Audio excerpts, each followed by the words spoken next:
Hi, everybody. Welcome to another episode of the Soul Goals. I am Dawn, and like any other day, it's a great day to talk to somebody inspiring. And I have one of the best today. And excuse me for geeking out just a little bit because he's a professional athlete, and we know what goes into that time, right? And the time in the box, getting to that point. It's a road. So, Mr. Tony Kemp is here today to talk about his journey and give a little bit of insight as to where he started, dips along the way, and where he's at now. But before I let you say anything, let me just mention to the folks at home, right? You started out at Vanderbilt, and as a freshman, you were the SEC Freshman of the Year. You were also first team All SEC. I like he's blushing, but yeah, Come that's a on. big deal, man. Yeah, yeah. And No, you were also an integral part in their first College World Series that they ever participated in too. yeah, feels like yesterday. Oh, man. That's yeah, I mean, like, think about that experience. Do you Mm. just, like, tuck that in your pocket and, like, you can just pull that out and go, "Wow, like, that happened." Yeah, it's the foundation that Vanderbilt's kind of built on was those years that I was there, especially in 2011, had a bunch of big leaguers on that team, and Mm, yeah, we'll get into it more. But yeah, just a 19-year-old kid, just trying to play some ball. That's it. yeah. And just I mean, that's been your desire, and so let me go on too, because not only are you a fantastic ball player, you are also a philanthropic individual. You and your wife Michelle give of your resources and of your time on the regular. You were just nominated again this fall. Is it the fourth time for the Roberto Clemente Award? Yeah, yeah, Yeah, and then you'll also okay, I'm gonna have to read this one off. Fourth consecutive time of getting the Dave Stewart Community Service Award. That's for your contributions in that Northern California area when you're with Oakland. Yeah. yeah, yeah. I It was. mean, Yeah. Obviously, obviously you don't do it for the awards, but yeah, just be able to just impact lives out there and get into the community, and all this it's bigger than you. yeah. If you can make an impact anyway off the field, it goes miles and miles, and you don't even understand how far it's going to go until I wish we'll share more and more stories. But sometimes I'll be sitting, waiting for some Uber Eats to go food, Yeah. and a guy comes up and says, you gave a signed card to my daughter in Houston 7 years ago. And those are the things that you realize how big of an impact and how broad it is. And yeah, we'll get into it. Yeah, I mean, like, you're right. That's the kind of thing, and just being in that place where you're like, "Okay, I have the ability to impact people," and, I mean, I think though too, I mean, I'm sure there's professional athletes that don't feel the same way that you do. I'm interested to know kind of where the heart of that came from, that was Yeah. always in you, because I feel like it probably was.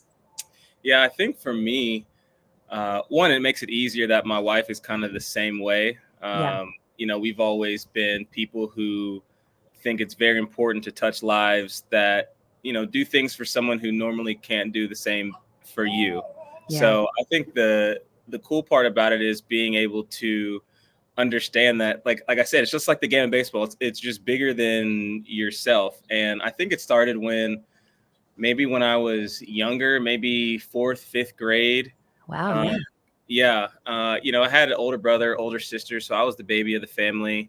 And yeah, I think just getting in the church and just being able to, do tithes on Sundays and just mhm. understand, help people when you can. And I think that just kind of grew with my faith. And as I got that platform in the big leagues, I knew that I wanted to help any way I could.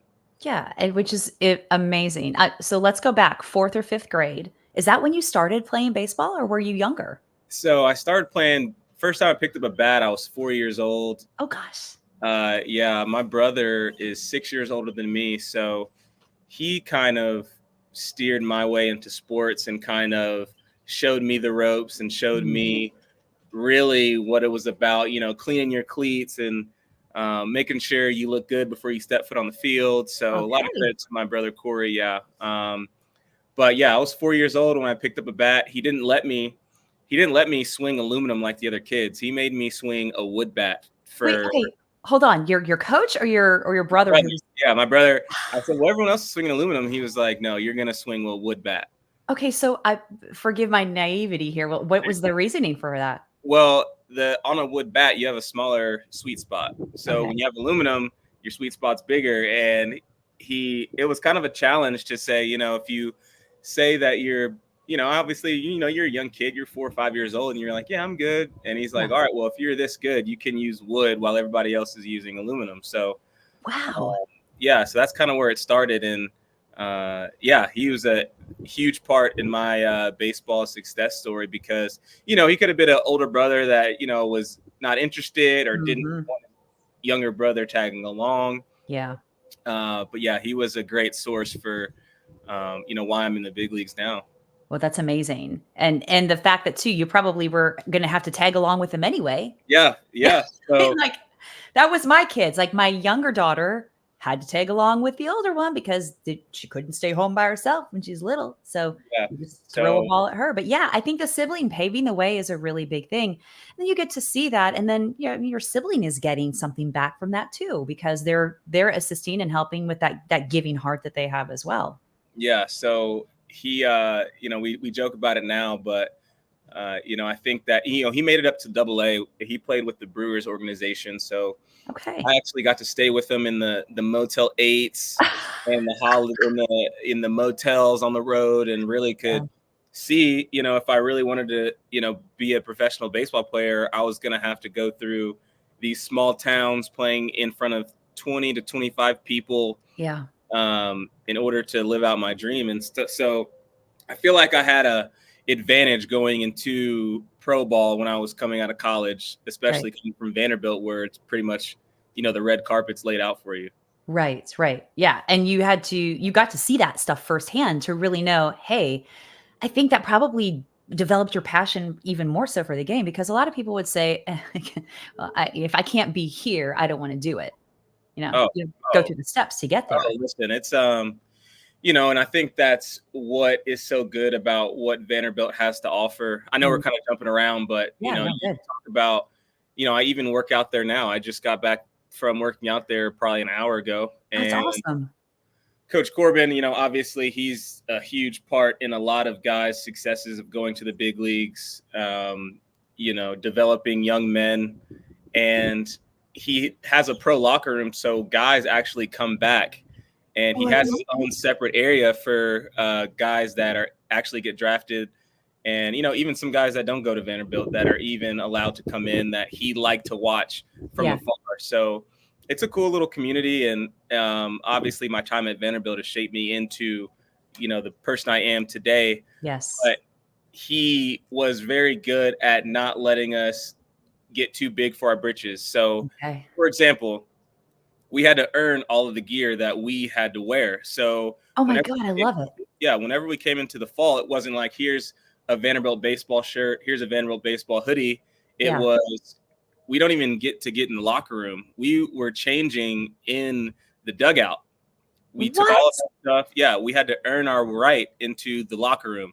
So then finally, when you get in that locker room, you have an appreciation for it. And Yeah. that's where you kind of understand. Oh, it gives me chills talking about it now. Yeah. But yeah, it's like, you think about that as an 18, 19-year-old kid, Yeah. and you're earning your stripes. You Yes. are, and so once we finally got into the locker room, probably took another week or two for us to even wear something that said Vanderbilt on it. We were Golly. wearing white t-shirts and black shorts. Oh Yeah. my gosh. So, those little things are what shape you into understanding, you're not just going to have everything handed to you. Mhm. Yeah, obviously you're going to a prestigious university, but Mhm. Coach Corbin was a huge part in this whole story as well. Yeah, tell me about your recruiting process because I'm like anybody that can share their recruiting process. Yeah. There's woof, ups and Oh downs, man, yeah. all the things. As a mother with an athlete, you already Yeah. know how Yeah. that goes. Congrats, by the way. That's Oh, a thank you. Thank big you step very much. Yeah. deal. So my brother went to East Carolina University in North Carolina, Yeah. and I had seen what he had done there. He was Conference USA Player of the Year his senior year. Yeah. I loved the university. I loved visiting there. And they ended up my junior year. The coach actually came out to a football game. We were playing our rival, Franklin High School. I Yeah. was a junior. So I think it was right around, yeah. So I would just turn 17. Were you playing football? I was playing football. Yeah. Okay. I played basketball and baseball and football. I started playing football when I was in 10 years old, in fourth grade. So fourth Okay. grade up until senior year, I played football. That's And then great. Multi-sport. then I played basketball from 6 years old up until my sophomore high school. Okay. And then obviously I was playing baseball. So yeah, I was a 3-sport athlete Yeah. the majority of my life, I would say. Yeah. Coach comes to the football game. I guess he just wanted to see what kind of athlete I was. Yeah. Yeah. I think I had a decent game. We ended up losing. Okay. But that weekend, he ended up offering me a baseball scholarship to play at East Carolina. Obviously, we had some ties with my brother. So Right. they offered me 70% scholarship, which is Amazing. huge in baseball. Yeah. And especially being an outfielder, it's a big offer. Mm-hmm. And I was excited, right? A couple weeks go by. I go on a unofficial visit to Vanderbilt and still weighing my options.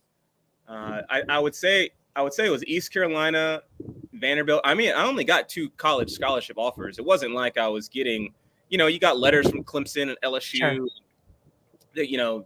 Preliminary letters, but it was nothing like a coach calling you, whatever.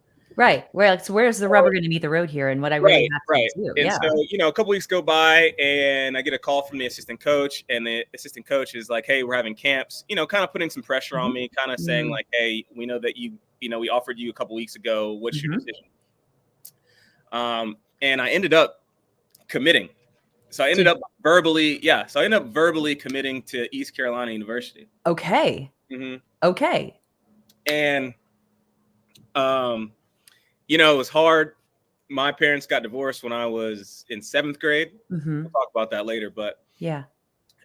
So my dad was on the fence of, I want you to go to wherever you want to go to. My mom knew that we were kind of talking with Vanderbilt, but there was no offer on the table. Yeah. Yeah. So in my mind, I just said, okay, I'm gonna commit, and it's either going to shy Vanderbilt away, or it's going to allow them to make an offer, which you have to play the game. Yes. This was 2008, 2009. Wow, that's crazy. And so what happened was we go on a couple more visits, whatever. And so then Vanderbilt calls, and this was probably, let's call it a month after I had committed to East Carolina. Okay. And, the assistant coach calls, and he's like, "Hey, we've been putting this package together. It took us a week to put it together, but I think it's going to be something that you're going to like. We're going to officially offer you." Okay.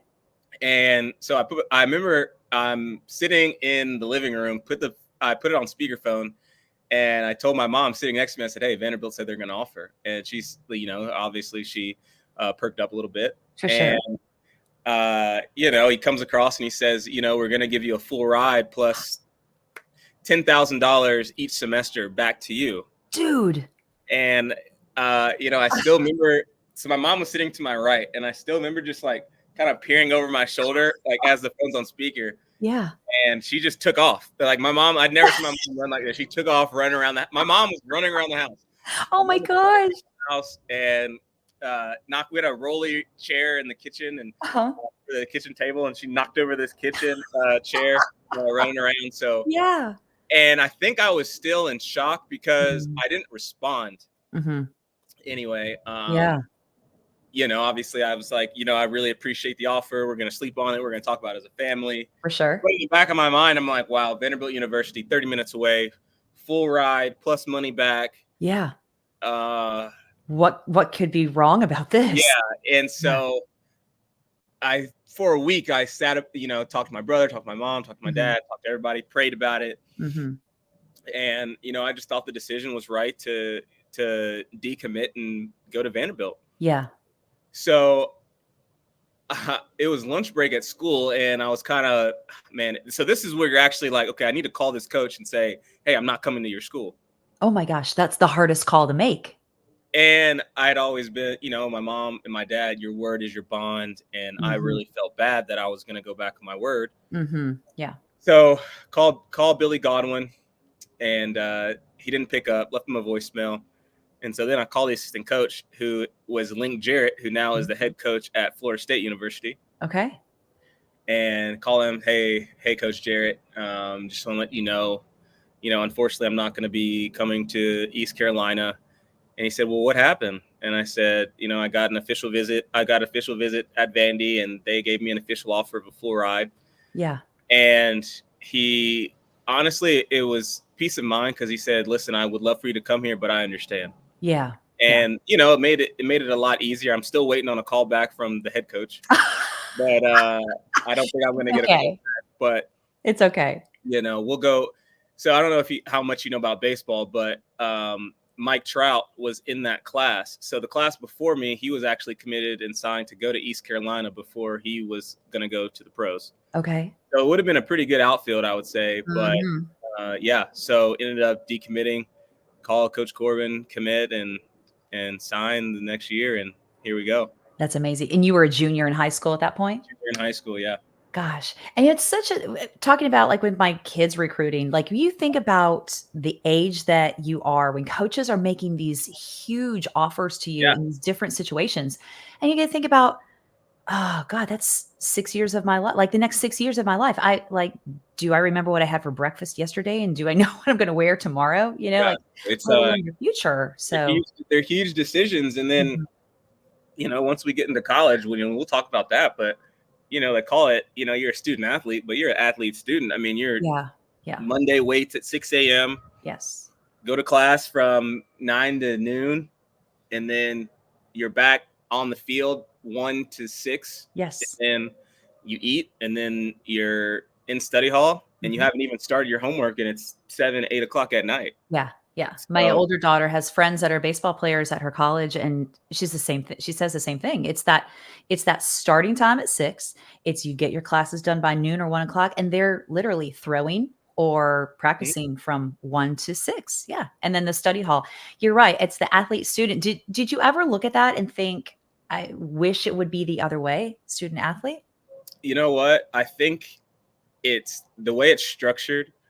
It's good because you have to have time management. There's just no way around it. I'd always say, okay, you're going to have your academics, you're going to have baseball, and you maybe can party every now and then and throw it in there.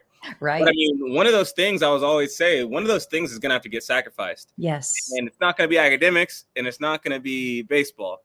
Yeah. So, it was, and then when Michelle and I started dating, probably halfway through my sophomore year, that's when I kind of, knew like, hey, if I want to take this thing serious, okay, I got a serious girlfriend. Yeah. I got structure. I got, you know what I mean? So that was good for me as well. But no, I think, the way it's structured in the NCAA, obviously it's different with NIL and stuff like that. And I'm happy I didn't deal with any of that. But the way it works is you just have to have time management, and you have to be on your stuff, and you have to nap when you can. You have to do class when you can. And, at Vanderbilt, they have class checkers. So if you miss class, coach knows. Yes. Yeah. I have nothing bad to say about Vanderbilt in my time there.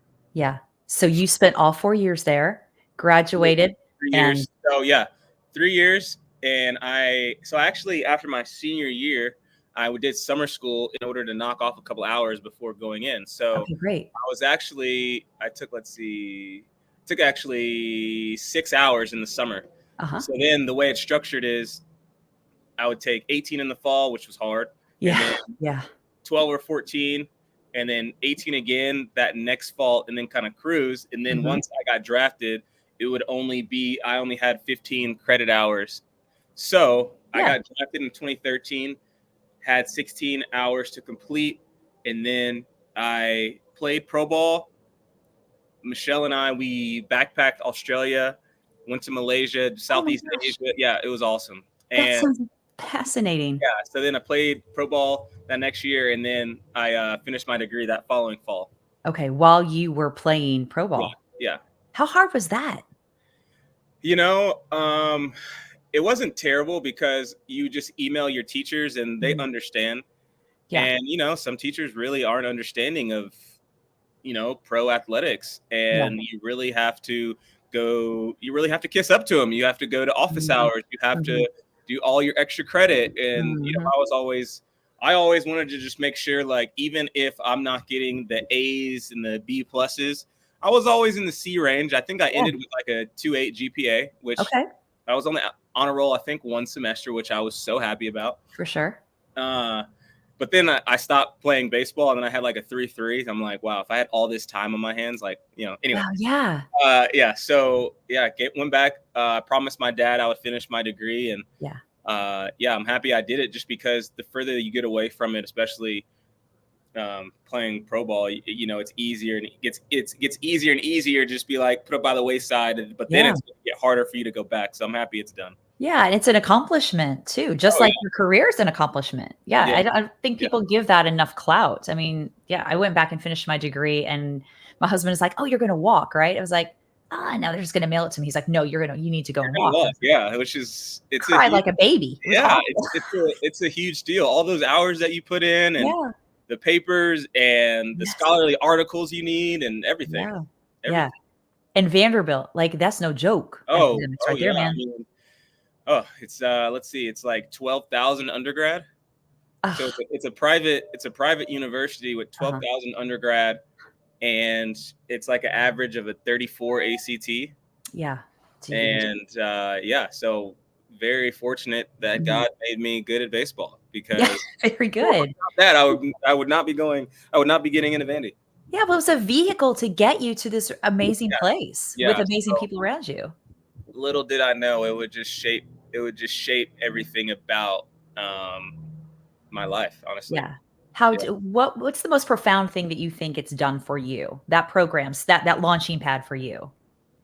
I want to say Vanderbilt has just it's just the networking that you do within the community, and Mhm. especially how fast Nashville's grown now. You Right. kind of see the progress and the upward trend of Nashville. And if you think about it, see, now we're gonna have to talk about myself, and I don't never do this. So You're good talking about yourself. This is what this is about. It's okay, good. so obviously, like we talked about, freshman of the year, Yes. um, first team to go to the College World Series, and then through that, the next year, it wasn't always just rainbows and sunshines. I hit Mhm. 250, I think, my next year. Had a Mhm. bad sophomore year. Yeah. Put a lot of pressure on myself, but I think it was meant to happen so I could understand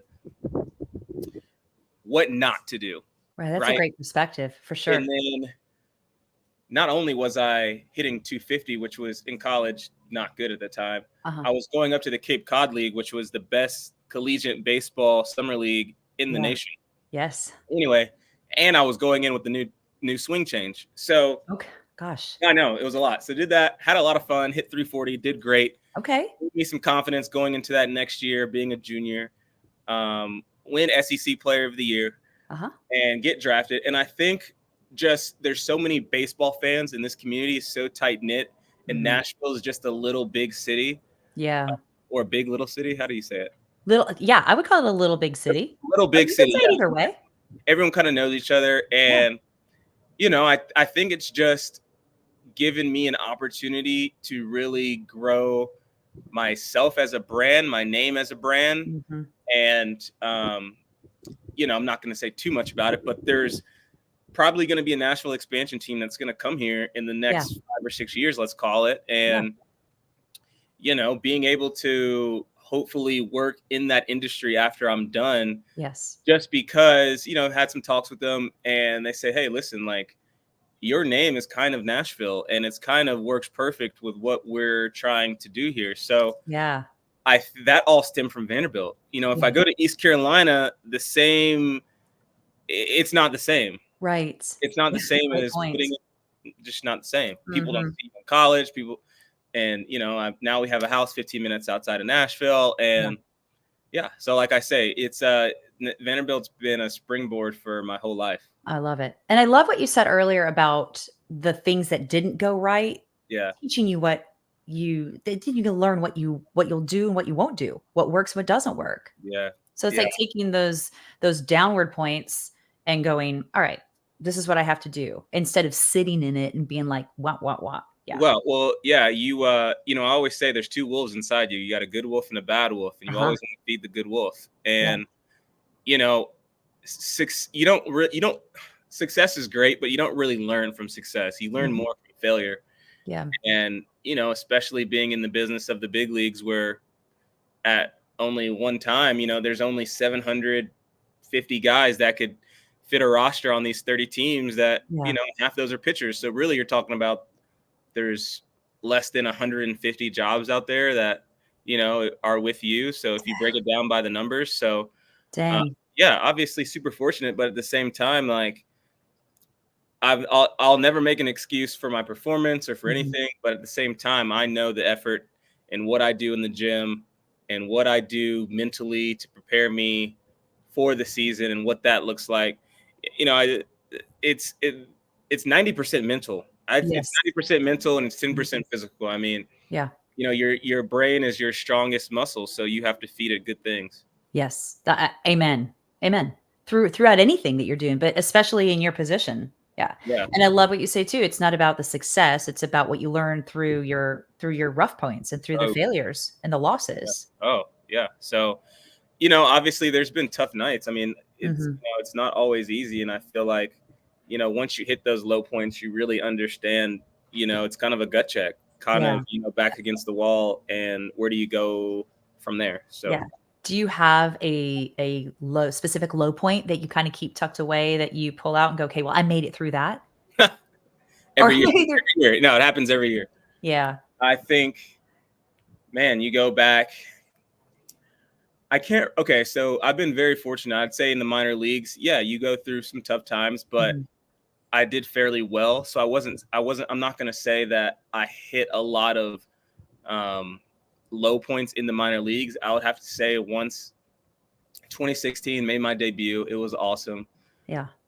And then, you go up and down AAA big leagues with the Astros.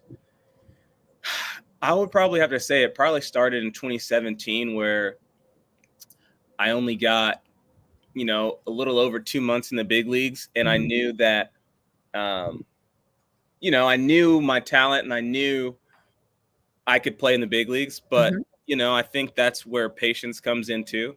Yeah. And it's all the sayings are cliche. It's live in the moment, and my wife gets sick of me because I'll say, pressure is what you make it, or it's these little Yeah. sayings that I'll say that just, even if I'm not believing in it myself, I'm just saying it so I could Yeah. trick myself It's into feeling, reiterating it for you. and then you realize how powerful words are. And then Mhm. I would have to say in 2017, got called up in September and then didn't make the postseason roster. Okay. So that's when it was only a 25-man roster. Mhm. And, got pulled into the office and they said, hey, we'd love to have you, but you're our 26th man. Oh, And, obviously that was tough. yeah. I was able to go to the World Series, still didn't sit in the dugout, which still stung, which Oh, they have man. guys do that now. But Yeah. not saying I still have good things to say about the Astros organization, but Sure. we're talking about my experience where, Sure, absolutely. so obviously was a little upset in that. But Mhm. then the next year, we won the World Series, so I got a World Series ring, which Okay. is great. Great playoff shared.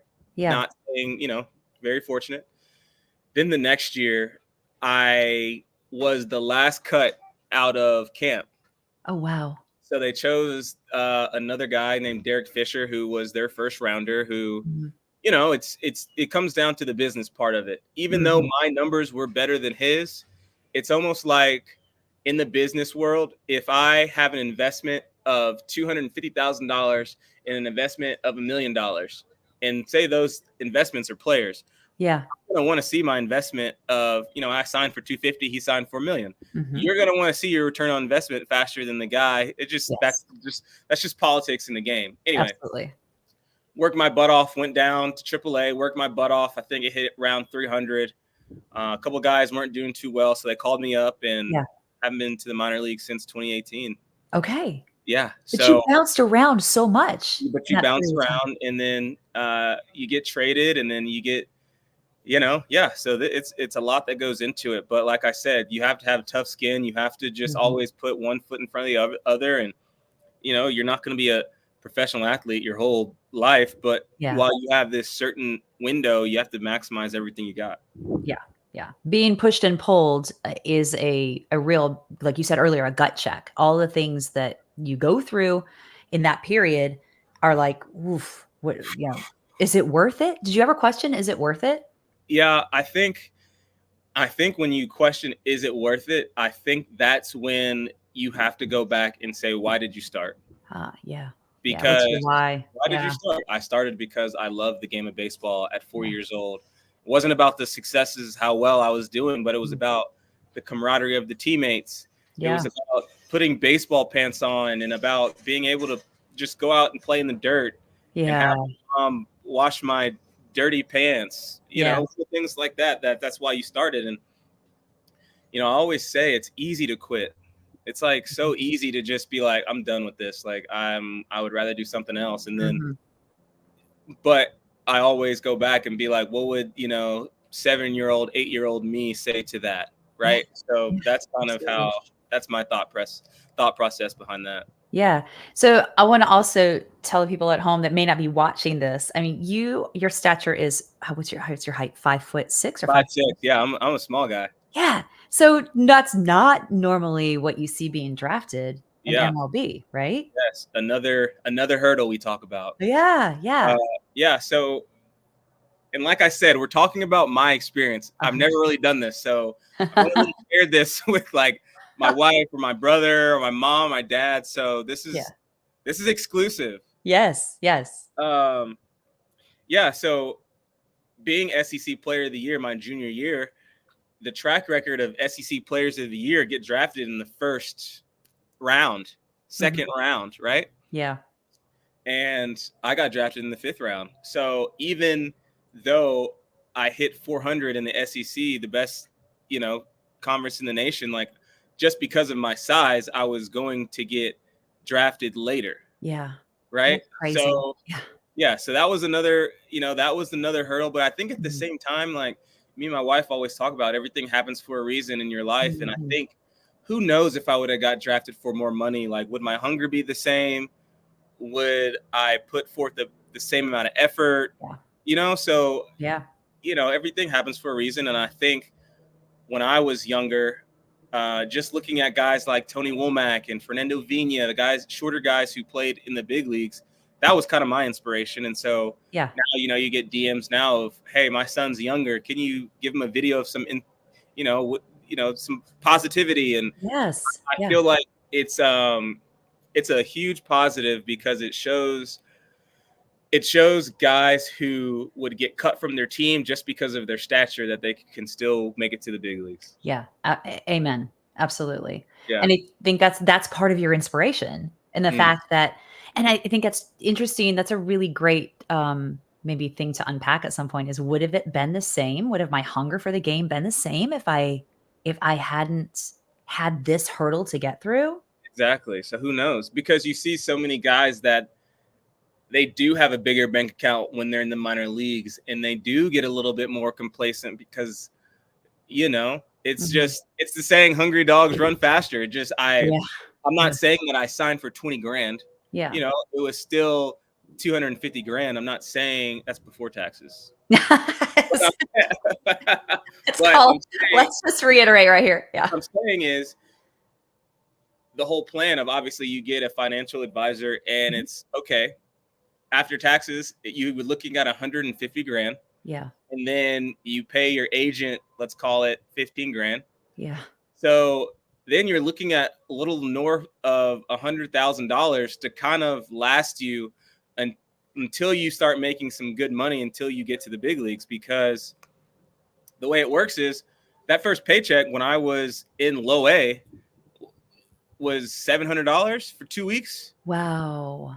Yeah. Golly. So yeah, you're not exactly stacking the most the No. most money No. when you're actually in season. It really comes once you make it. So Mhm. then you have to budget for that. So like I said, Mhm. I think that who knows what the story would have been if I would have signed for more money. And so I Yeah.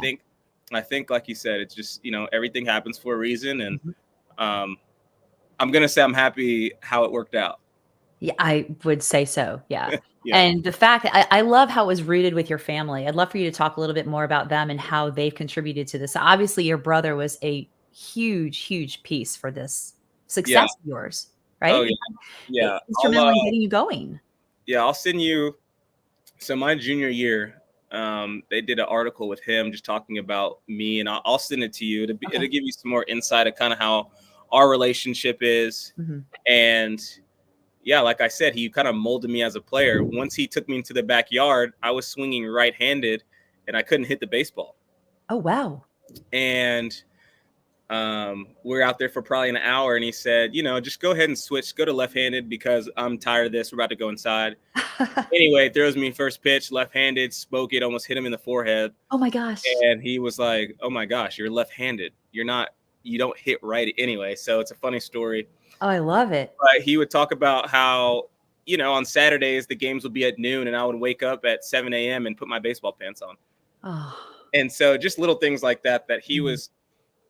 Anytime he would go have a hitting lesson, I would tag along, and Yeah. I would just try to pick his brain on little things like that. And, like I said, he could have been a brother that didn't really care for his younger brother, but he Mhm. took me everywhere, showed me the ropes of hitting, fielding, and kind of the game within the game of mental toughness and Yeah. what that looks like. And you're playing a game of failure. If you succeed 3 out of 10 times, you're a success, and what that looks like. And Yeah. yeah, so I'll send you that article later, but yeah, Yeah, please do. I would have to say my brother was probably the biggest instrumental piece Mhm. in my sports career. Y'all are still tight? Yeah, we're going to next week. We're going to a cabin in Gatlinburg, Oh, fun. and we're gonna go out there for 4 or 5 nights. And he's gonna be there. My dad's gonna be there. Aw, Yeah, so yeah, we're still tight to this day. so great. So, tell me where you are right now with your season. Season has wrapped with Oakland. Hmm. Yeah. What's next for you? Like, this is your break. What are you doing in your off time? Yeah, Obviously, you're so now finally finished out my contract with Oakland. Mhm. So I'm a free agent officially, Okay. which is a huge blessing to even just get to this point Yeah. without being non-tendered. Without being non-tendered means once you get 3 years of major league service time, Mhm. you don't make the major league minimum. So the major league minimum right now is 700, 725. Okay. Once you get 3 years of big league time and a team wants to offer you a contract, you get tendered a contract, Okay. which means, say if me and you play the same position, Mhm. you hit 5 more home runs than me and had a better batting average and more steals, but we're the same position and we're both going into arbitration. Our cases are going to be the same. So what they do is say, okay, Dawn hit this amount. She deserves $4 million. Well, then I come in and I didn't do as well as you, so maybe I get offered 2.5 or $3 million. Okay. So you start to get compared to players around the league who are similar Yeah. like you. So I was able to get tendered a contract all the way through. So I was in Oakland for uh, all my arbitration years. And so now, once you're done with arbitration, which is usually 3 or 4 years, Mhm. you become a free agent. Got So it. now I'm a free agent. I'm at home. I'm enjoying life. It's Yes. what I say is it's always a reset for me because I get to see the fruits of my labor and why I grind so hard. Yeah. And I showed you the view of the lake, and Yes. we got 4 acres out here. Um, and I get to just be a dad. My Mhm. 2 beautiful daughters. I get to take her to gymnastics on Wednesdays at 9. That's kind of Oh. my thing. So just to be able to reset Mhm. mentally and just sometimes you get in the season, you get so wrapped up in because when you're hyper focused in the season, spring Yeah. training starts. You're still, I always say your body's kind of cut in half. You're like playing dad, you're doing Right. this in the back of your head. You're like, I need to get to the field. I need to do this, and this today to get prepared for the game. Right. But then in the off season, it's like you're one body, and then you're just dad. Yeah, it's a nice refreshing break. It's a refreshing break. Mhm. Just gotten back into. I always give my body a month off after Mhm. the season just to eat whatever I want. Cheeseburgers, fries, pizza, just Awesome. milkshakes, everything. Yeah. And then now my diet's kind of gotten back to being strict again. But I got back in the gym last week. Mm-hmm. Yeah, so start working out. I'll start hitting after Thanksgiving, start Okay. ramping it back up. I'm doing some bat speed training this off season to kind of increase some bat speed. So Yeah. always just trying to add stuff to my game, because the way the big leagues works is it's always evolving. I always say, like, it's never a stagnant league. You're always going to have to adjust to how pitchers are throwing, velocities, defensive alignments, Mm-hmm. how long you've been in the league, because Mm-hmm. now scouting reports are out on you since you've been coming to the league in 2016. Yeah. So yeah, but I enjoy the off season. Tennessee in the fall is beautiful. It's gorgeous here. It's Yes, for gorgeous sure. here. Yeah, so I love the off season. Yeah. So things are evolving. You're working on a lot of different directions. What's your goal in terms of how many more years you're looking at playing professionally? Yeah, I think, let's see, just turned 32. I All right. got Hey, happy belated birthday, by the way. Yes, thank you. Hey. It was a phenomenal birthday. We had like a small gathering here, threw some steaks on the grill. Aw, Yeah, my wife makes these awesome twice baked potatoes. Had nice. some red wine. We had some friends that drove down from Indiana that I Yeah, actually played with and lived with in pro ball. So that was awesome. Uh, great. but so I have parts of 8 years, but major league service time a little short of 7. Mhm. So I mean, shoot, if I could get 3 to 4 more years and get full pension at 10 years, that would be a huge Oh, blessing. yeah, it'd be great. But I always say, like, I think 35, 36, like, yeah, it's time to, understand and listen to your body. And Yeah. listen, I think I got my body worked on yesterday and Mhm, had about an hour session of just getting adjusted and aligned mhm. with my body, and got all good reviews about how my back is getting adjusted and cracking. So Yeah. I think my body, I feel great. Yeah. But at the same time, you have a family and you have things that you feel like you miss out on in the season. And, Yeah. this year my family was only out there like a total of maybe a month. Yeah. So, you start to think about those things as well. But, I always say, you can't attach your identity to being an athlete. You're Right. way more than Mhm. just an athlete, because I just think in my head it's going to be easier once I'm done and I'm slowly taking that identity off of being a professional baseball player, Yeah. because I've seen guys attach so much of their identity into being a pro baseball player that they don't know what direction they're going to go in when they're done, because they've done it for so long. And I think And then they're lost, like, yeah, yeah. their I feel career is like, done, and it's yeah, like, "What? What do I do?" I just happen to be a big league baseball player. Yeah. I feel like I'm and I also, like, when we're doing off the field stuff, it's to also, I want to show people I'm normal as well. Yeah. And when you see people on TV, you kind of forget that they go through human life stuff as well. Absolutely. And it's not a fact of, hey, you make a couple $1,000,000, you have no problems in your life, there's no Mm. stress in your life. It's like, no, Mhm. that's not. Yes, do we make great money? Yeah, we make great money, but at the same time, like I said, we still have house problems to fix, and we still Mhm. have family problems. I think Yeah. every family is a little dysfunctional in their own way, and For sure.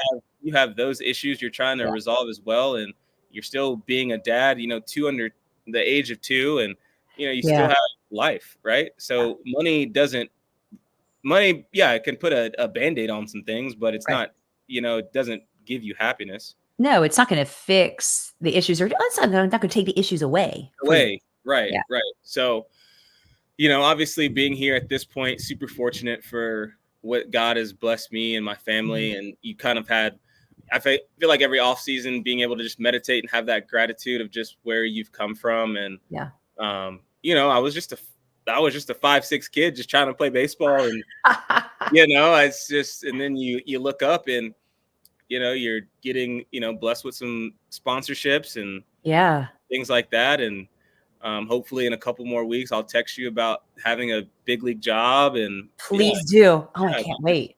so Yeah. yeah, I Well, feel like, yeah, I'd perspective. love Yeah, oh, perspective is all we have. but you're right. Yeah. I think we get lost in all the other stuff a lot of times because it's just right there in front of us, and we Yeah, tend to not look for the forest beyond the trees. That makes Yes. sense. Or Yeah. the trees beyond the forest, whatever that saying is. It's just looking at what's immediately in front of you versus keeping a bigger picture and a bigger perspective.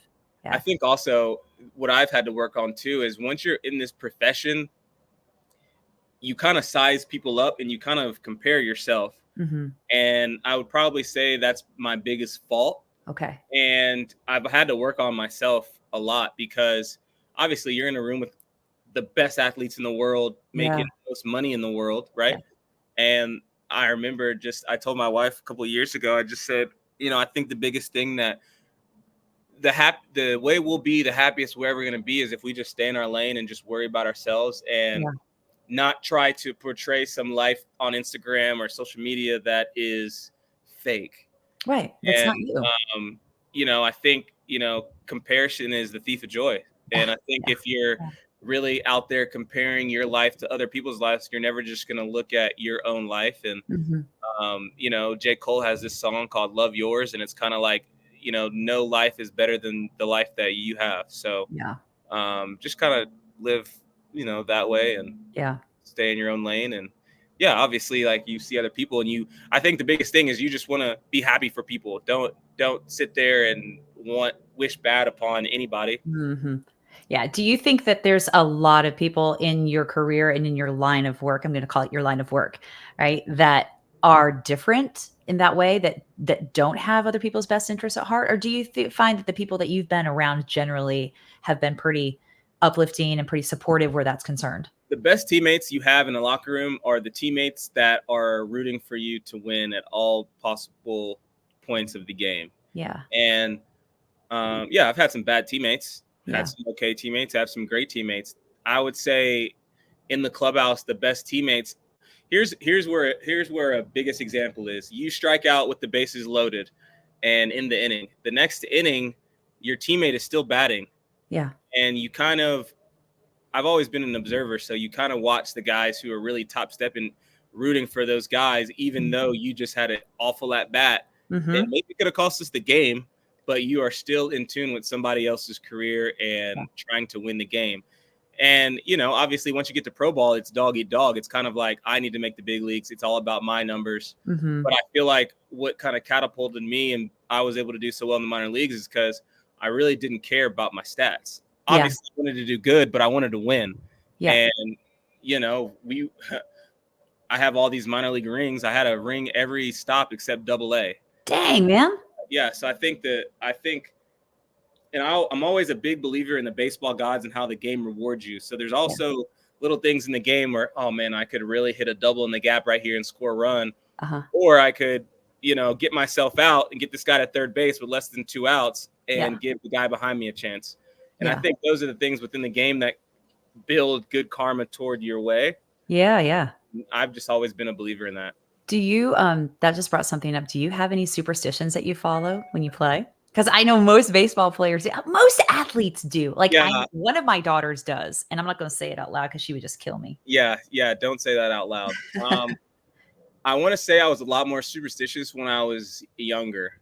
Okay. And that involved, obviously these things would get washed, but same jock strap, same sliders, put my Yeah. left sock on first. But Oh wow. Yeah. I want to say the older I've gotten, I haven't been, because then what happens is it's a slippery slope, because then it's, if I follow all these things, I'm going to do well.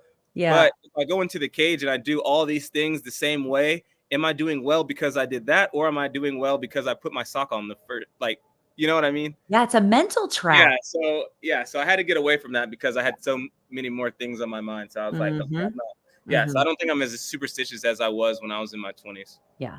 I just want to go back for just a second and talk about that identity thing, because there's a couple different programs that I follow on Instagram, Hope for Athletes, and different things that talk to athletes that have had to retire, that have had to leave their sport because of either injury or other issues, and how getting to that point of just being a person instead of their sport is such a hard thing for a lot of them to do. Yeah. What would you say to somebody? What would be some tangible advice that you would give them if they were sitting there in front of you and saying, "Man, I just feel lost. Like, I don't know what to do."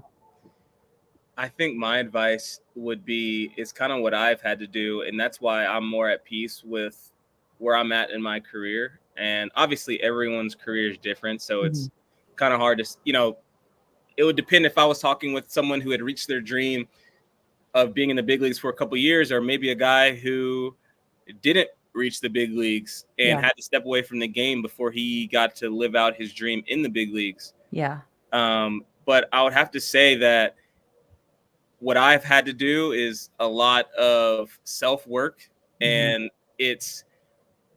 I think you have to I've read this book. It's called Ego is the Enemy. Oh, okay. I love And it. uh, it's by Ryan Holiday. Okay. And a lot of that was your ego is kind of fueled by the money you make, Mhm.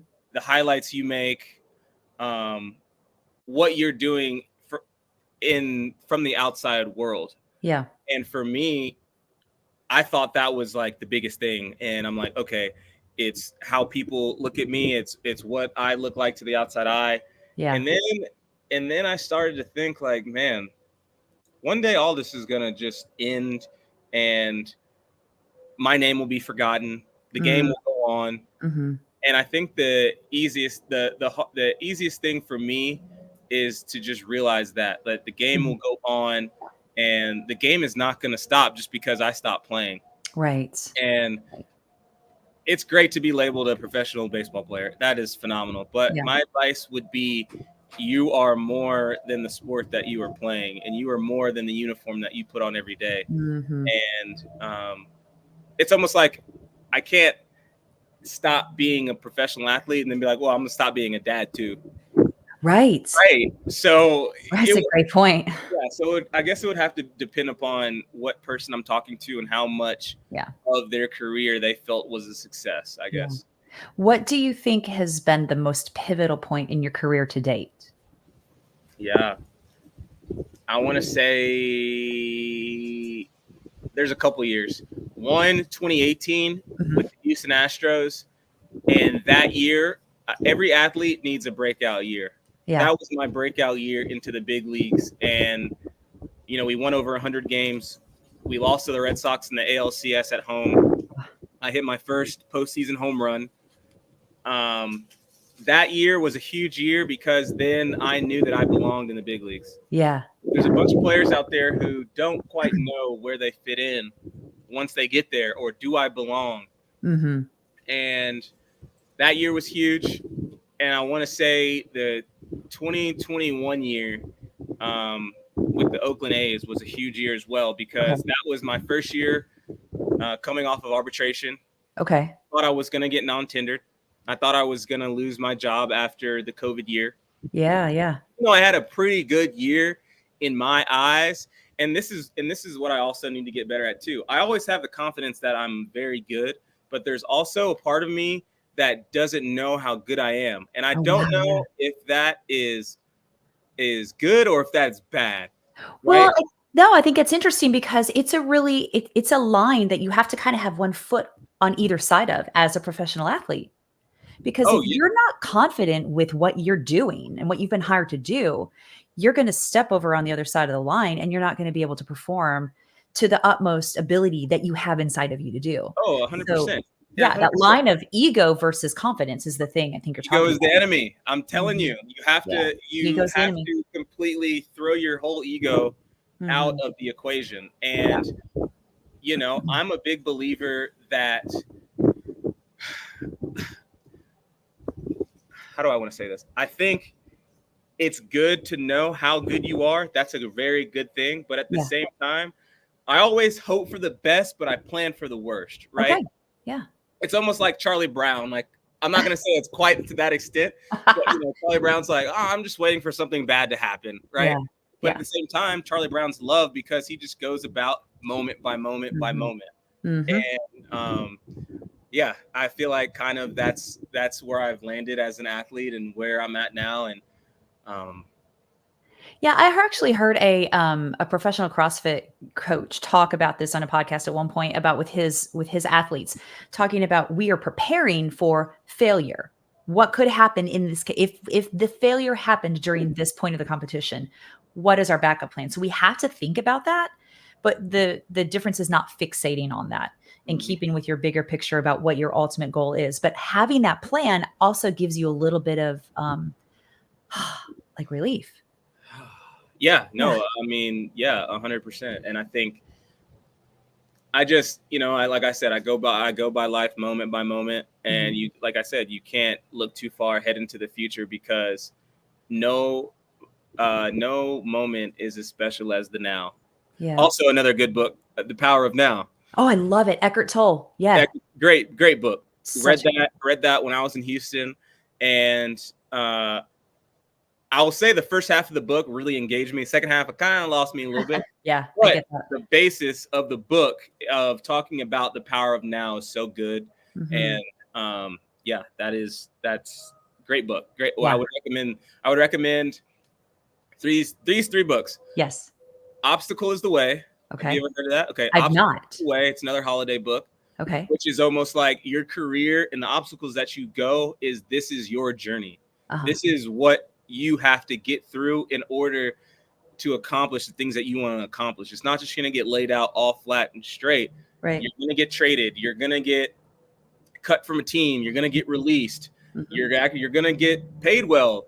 You might go through an injury, but all these things are happening to you because the obstacle is the way. Yeah. And so that's a good book. Ego is the Enemy and The Power of Now. Yes. Love Perfect. Those three books are great. Shout out Ryan Holiday and Eckhart Tolle. Shout out to him. What do you think has been the biggest blessing of your career so far? On or off? Oh gosh. Let's go both. Okay, let's go both. Let's go both. You said biggest accomplishment, or what did you say? Biggest blessing. Biggest blessing. Yeah. Woo! That's a loaded question. Yeah, it's a loaded question. Getting married after the World Series, getting a World Series ring, playing in the playoffs in 2018, getting traded to the Oakland A's, playing with the Chicago Cubs in Wrigley against the team that I grew up playing. Oh my gosh. Meeting Yadier Molina, Albert Pujols, Adam Wainwright, all these guys that I had looked up to when I was younger. I mean, man, I could spend hours here. Having my two kids. Yeah. Yeah, just having a career in Oakland, 4-time Roberto Clemente nominee. Yeah, I think listening to you talk, a lot of that is based on who you are and who you've decided to be. Yeah. Like the choice of what you're going to do with the things that you have in your life and the obstacles as well. It's perspective. You said it earlier. It's perspective. It is. And everything is not going to go your way. And, I think the biggest thing for me too is like, man, I had, you look at my season and it's like, oh, he didn't hit that great. But at the same time, like I had almost led the big leagues in lineouts, which is like, oh yeah, it's a good swing. But at the same time, it's not helping your average. It's not helping the team. Like, yeah. So that's a whole nother topic. But I'm very, like I said, we come back to this moment of, this view and looking out of where I've come. And man, if I was going to say this to, man, this is what I always go back to. I always go back to if future me was going to come back to a 10-year-old and say, hey, you're going to have two kids, you're going to play in the playoffs, you're going to make your debut in 16, you're going to get sponsorships by Adidas and Nike and Boost Mobile and all, you know what I mean? Like you can't really you can't script that. You can't script that. No. So like I said, I just want to be grateful and have gratitude and understand that, like I said, it's very cliche, but perspective is all we have. Yeah. And that gratitude and the attitude that you bring with it, how you match them is another reason for like the philanthropic stuff that your wife and you do. It's grounded and rooted in so much foundational passion for that and the give back.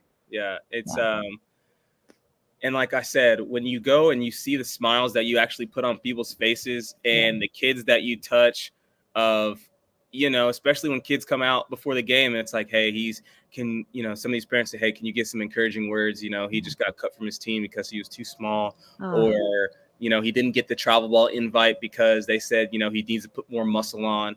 Yeah. So just being able to just talk to those kids Mm-hmm. and let them know about my journey and about Mm-hmm. what it really is about. My biggest thing, I always say, no one can measure how big your heart is, and no one can Oh, I measure, love it. yeah, no one can measure the effort that you put out there, and you know what I mean. So Yeah. I will say, there's always bigger guys than me, but they never had more heart than me. Yeah. And like you can everybody can associate and relate to that. Yeah, Everybody can take from that and be like, okay, what is it that I can do inside of yeah. me? What do I ultimately have inside of me? Hmm. And I think the comparison is the thief of joy is that's a great line.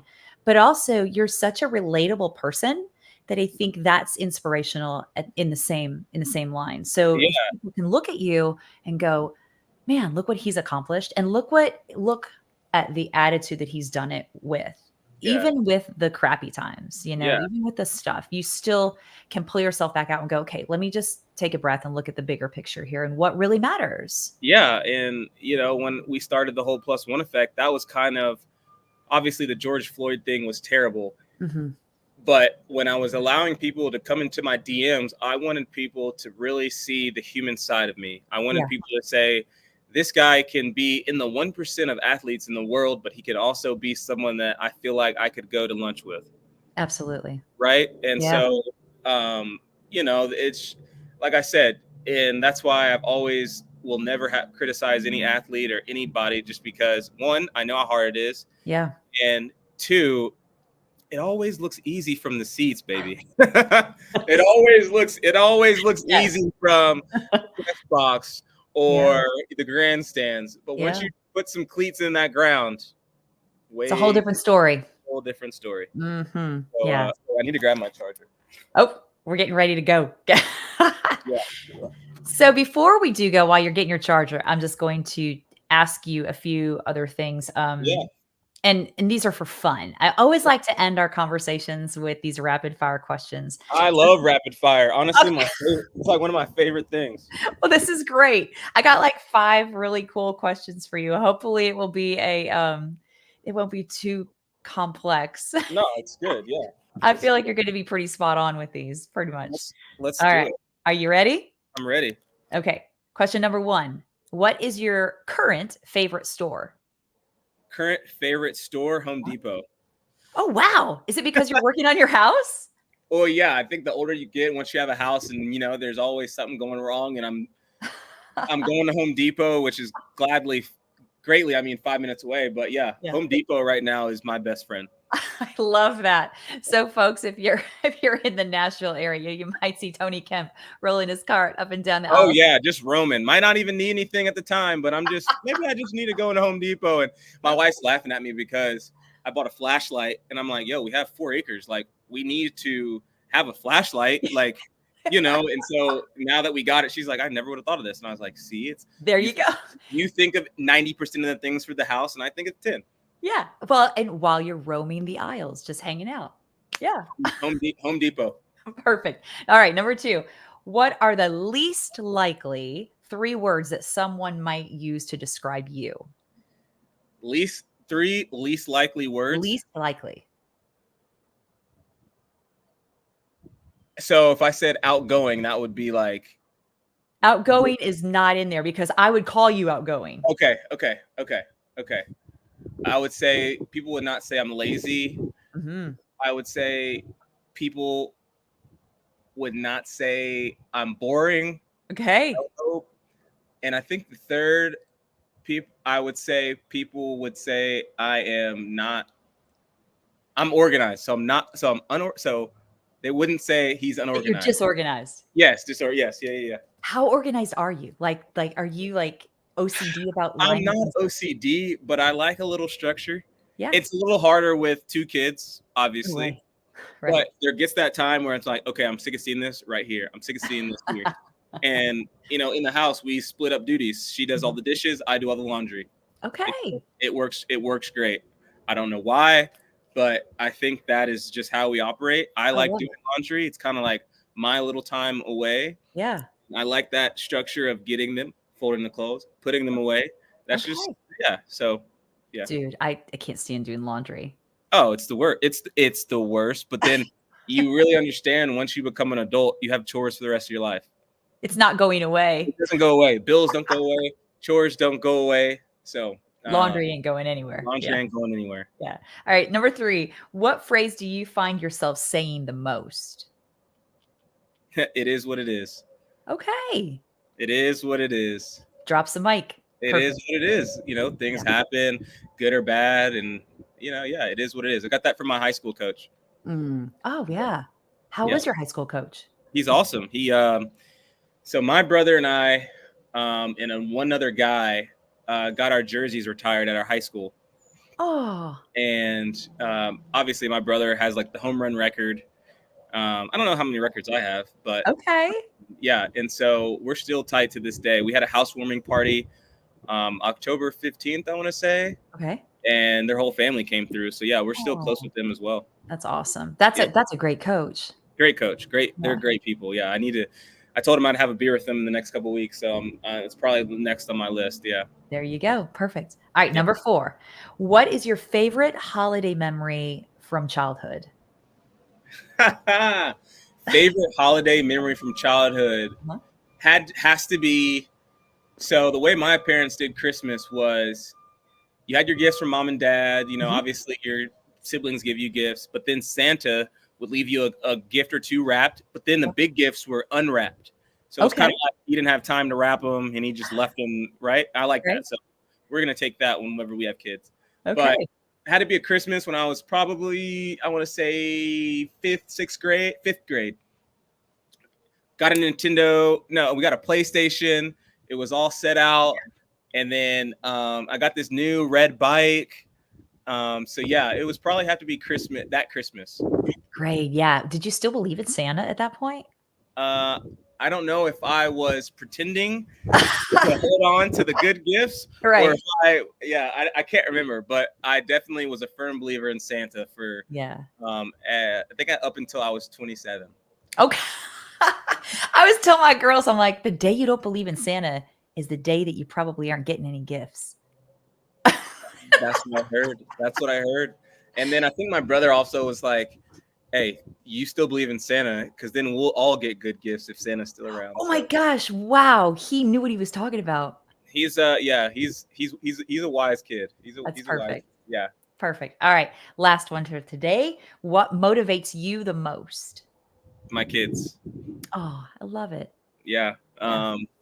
Yeah, obviously, the saying, you want to give your kids the best life and Mhm. better than what you had it. And shoot, Yeah. I had it pretty good growing up. So I'm like, I got to give them something good as well. So, Yeah. anytime I see them, good game, bad game, it still motivates me to be the best I can. And, Mhm. um, I want them to grow up and just see that, he was just a good human. Because, Yeah. when you get older, you just, every parent has their flaws, because we're human. And I think the Yeah. older you get, you understand that my parents are just human. So Right. Right. I'd have to say what motivates me is my two daughters. Oh, and they're adorable. Sweet. And Cute. 2 under 2. Yeah, I was telling you and your wife before we started recording. Woof, your household's busy. Busy. Woo! Like, I'm Yeah. surprised you don't have toothpicks opening your Yes. eyeballs. I have. I mean, daylight savings absolutely killed us. Oh, right. Absolutely killed Yeah. us. Yeah. McKenna was finally getting in, like waking up at 7:15, 7:30. Daylight savings having 6. Oh, and you're like, 6. I'm like, can we get rid of this now? I think yeah. the Yeah. farmers don't need this. You know what I mean? So They don't need the light anymore. Yeah. Okay, need so the just light want to tell anymore. you, Yeah. be prepared for the spring when you spring forward. Yeah, I know. It's a Yeah. whole other And then, ride. we're the type of people where it's like, all right, it's getting dark. Let's go home. Yeah. Yeah. Yes, And then it's now it 4 gets dark. o'clock. Like, it gets dark at 3. It's like, Right. yeah. So, Dude, but I yeah. want to say, like, yeah, I did invest. I'm sending you this new coffee machine I got, and What? it's pivotal. It's been pivotal for having kids. Okay, this new coffee machine? New espresso machine. It's Okay. great. It is a little pricey, but we are going based on price per use. Okay. Yeah. Yeah, You're getting your use out of it. getting our use out of it. So yeah, I Man, get nothing up beats and a good then now coffee you gotta either, get by the way. yeah, you got to get the day going. I'm usually in Yeah. the gym about 8:50. Leave here about 8. Get get at Vandy about 8:15. Mhm. I'm probably in mid workout by 8:30. Yeah, Monday, Tuesday, Thursday, Friday. that's great. And are the college kids around you as well at the same time? Yeah, there's some college kids. I think Corbin he does it for a reason, just so you can see. And I was that way too. Seeing Sonny Gray and all Yeah. these guys move in and out. And man, I want to be that when I'm out of here, right? Yeah, And yeah. yeah, I think he structured it that way for a reason. So Oh, that's amazing. yeah, so it's really Those cool. kids. And then obviously, like, what's cool is, for example, JJ Bleday is this guy. So I was player of the year in 13. He's the most recent player of the year Yeah. in the SEC. And then we got to play with each other with the A's. I'll send you some cool pictures that we had this season. Yes. Him hitting home runs and me greeting him at home and us doing like the whole anchor down thing was pretty cool. Oh, that's But awesome. I followed his whole career because I was in the gym and he was coming through class, and Mhm. we would just, shoot the crap and say whatever. And then now we're teammates in the big league. So it's those little things that go a long way.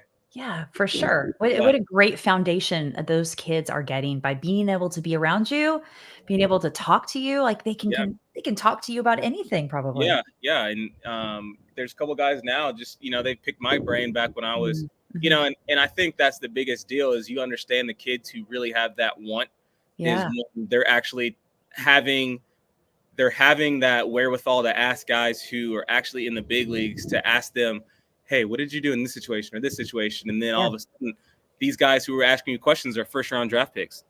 that's And crazy. Yeah, yeah, their desire. Yeah. Oh, Tony, man, this has been, like, one of the best hours of my week. Thank great. you Yeah, no, so much.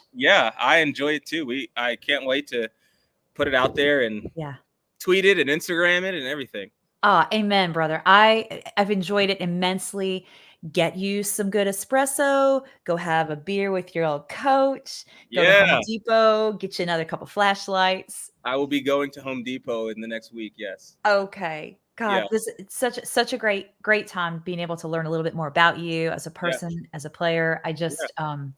I just hope that everybody can hear just as Yeah. much as I have, just this foundational passion that you have for what it is that you do, not just on the field, but in your life, Yeah. because Well, it's no, monumental and it's making a difference. I appreciate it. Once I heard that you wanted to do a podcast with me, I said, and so full disclosure, I Uh-huh. only really do one or two at off season. So this is Oh, my big one oh, thank you so for much. Oh sure. my Yeah. God. So, yeah. So Oh. you know how it is when you have two kids. An hour out of your day is a lot. It's a big time commitment. Absolutely. Yeah. No. So Absolutely. I had a good time. I appreciate them. I didn't want to talk too much about myself, but you forced me to, so that's your fault. Well, I'm just, it's good. I'm, That's what we wanted. We no, gotta know the real Tony. I know. I'm kidding. I had a great time. It's great. Well, have a wonderful rest of your day, a great rest of your week, and good trip to Gatlinburg with your family. Yes. Yeah. I'll send you some pictures. Please do. All I'll right. send you Thanks, some pictures. Tony. All right. Have a good one. You too.